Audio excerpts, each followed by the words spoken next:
You think for a single moment that a silly, frightened, plain little girl like you could fool anyone into believing that you are a real princess? No! He's torturing me with observations about my plainness!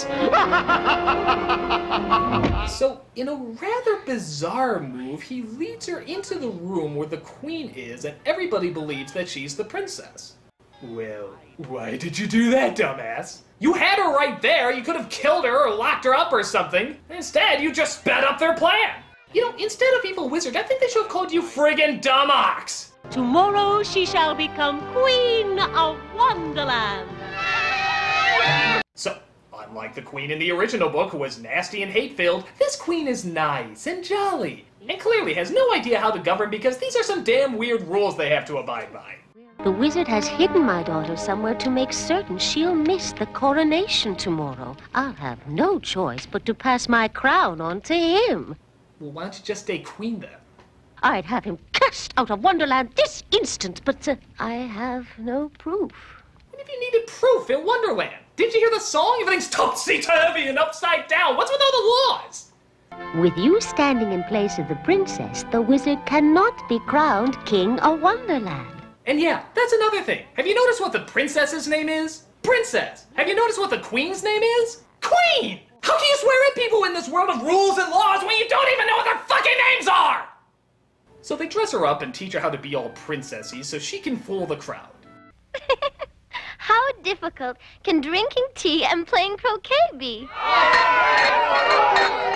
Apparently not as hard as finding a good editor. Hang on, little lady. Wonderful. You're doing great, Alice. Thanks to my friendly flamingo. I just happen to be the best in the business. Rise and shine, get a glow, 'cause you know you're gonna shine like the star you are. So by following the hats, the group makes it to a cave where they find the Mad Hatter, who apparently was smart enough to lead people to the princess's location, but not actually smart enough to save her himself. You know, the lack of logic of the character's lack of logic really lacks of logic. That's what? You like hats? I'm mad about hats. Well, I've heard of worse reasons for a song. Now, a hat is a wonderful thing, you see. Everyone's got its own personality. You just slip it on, and instantly you can be anybody that you want to be. You like it? Yeah, isn't there a princess we were supposed to save? Crowning ceremony that could happen at any moment. Sort of a time is of the essence thing here, you know. Is there a hat to shut you the fuck up? You like hats? I'm mad about hats. So they find the princess is being held in the living room of the Jabberwocky. Strange, but stupid. Where they get her out and escape the giant beast.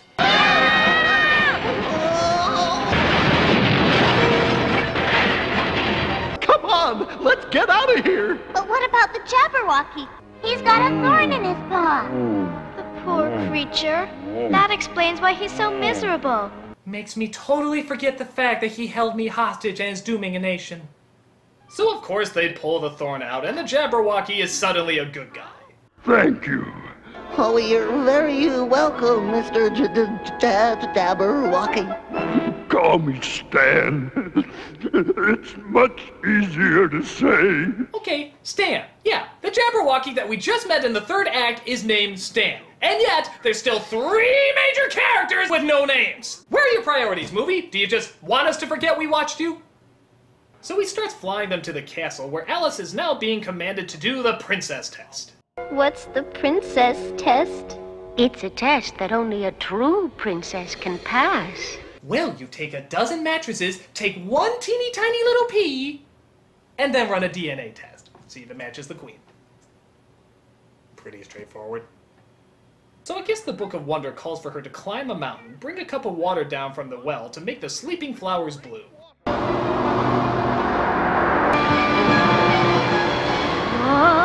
You know, this doesn't seem especially princessy. I mean, where in the book does it say she has to climb a freaking mountain in a goddamn ball gown? Isn't this really training a Navy SEAL by having a tea party? Oh, hey, look, it's Dark Heart! Be brave, little Alice. Believe in yourself, 'cause here's the most important part. While others all remember to use their heads, you just remember to use your heart. That's right. Remember to use your heart. That was okay, but it's no pink power in the house! You just remember to use your heart. That's right. Remember to use your heart. I said remember to use your heart. That's right. You remember. Yeah, do you think you could give me a lift up or something? I mean, the rap is nice, but I have to climb this mountain in heels, for God's sake. Nothing? Nada? Okay, I'm just gonna act like you have a point in this movie. So she gets the water from the well and somehow climbs down without spilling it, but then comes across a unicorn, which she can't help but give the water to. And wouldn't you know it, that was part of the test. What a shock. But it's not over yet. She still has to make the flowers bloom. Now how the hell is she gonna do that?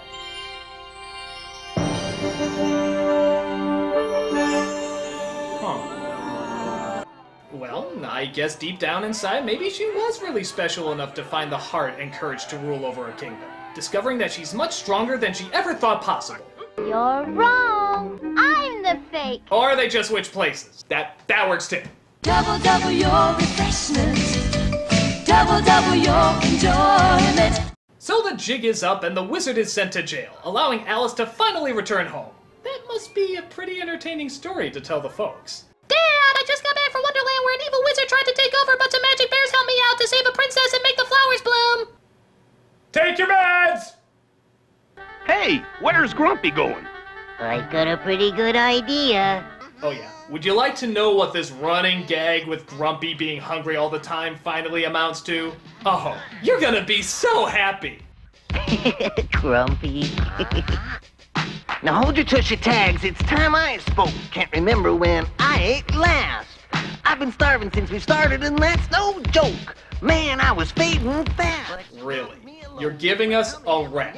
A grumpy rap.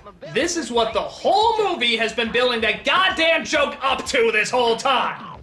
That's really dumb! Well, I'm filling up my belly with ice cream and jelly and topping it with pickled beets. Pickled beets?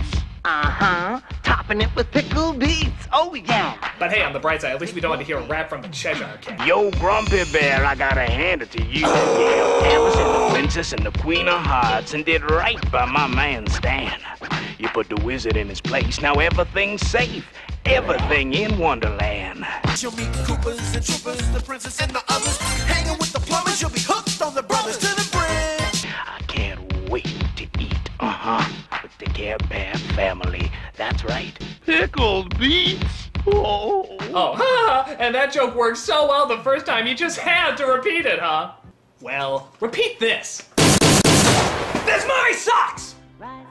They all do, but this one in particular is just so forgettable. The story is fluff, the characters are fluff. The only thing that's kinda neat is when you see something creatively weird in Wonderland, but even then that's very rare and it's usually played very safe and conservative. So there's not much to look at. While the second one was probably worse, I have to admit, that one at least had Doc Hart, who is much more memorable than anything else in this flick. Except for that. All I gotta say is I'm glad I'm done with these movies. They're far too cutesy and bland for my taste. I'm the nostalgia critic, and I don't care! Did someone say care? Excuse me one moment.